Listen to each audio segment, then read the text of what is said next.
So என்னோட மனதையும் ஒரு சாந்த நிலைப்படுத்தணும் அப்படின்னா, நான் என்ன பண்ணணும் அப்படிங்கிற ஒரு விஷயம் இருக்குல்ல சார்? போதுமன மன்றமே மனம் பொன் போன்றதுன்னு சொல்லுவாங்க. அந்த மாரி இப்ப யாருக்கும் இல்ல. ம். இப்போ நீங்க நம்ம இன்னைக்கு ஒரு ரூ. 10 சம்பாதிச்சோம்னா, யாருக்கும் அதுக்கு போறல. ம். அதுதான் கேதுவோட ஆற்றல் ஃபர்ஸ்ட்டு தேவைன்னு சொல்லப்படுது. மத்தவன ஃபர்ஸ்ட்டு கம்பேர் பண்ணாம இருந்துட்டாலே, நம்ம நல்லா இருப்போம். இது 2வது விஷயம். வீட்ல நம்ப எந்த சமயத்துல எழுந்துக்கணும்னு முதல்ல இருக்கு.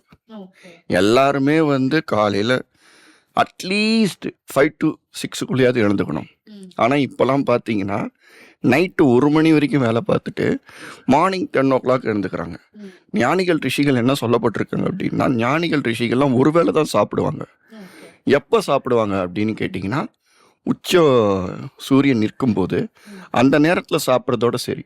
ஓகே. காலையிலயும் சாப்பிட மாட்டாங்க, இதுவும் சாப்பிட மாட்டாங்க. ஏன் அப்படி சொல்லப்பட்டிருக்கு அப்படின்னு கேட்டோம்னா, நம்ப இந்த இடம் ஜீரண சம்பந்தமான இடம். ம்.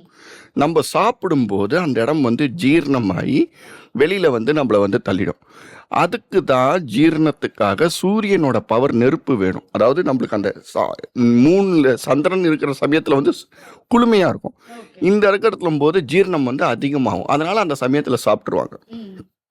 காலையில காலையில இப்ப மத்தியானம் சாப்பிட்டுட்டாங்கன்னா, வெடிகாத்தால எழுந்துக்கும் போது அவங்களால தபஸ் பண்ணும்போது மேல ஏத்த முடியும். ஓகே. அப்ப அந்த மனநிலை வரும்.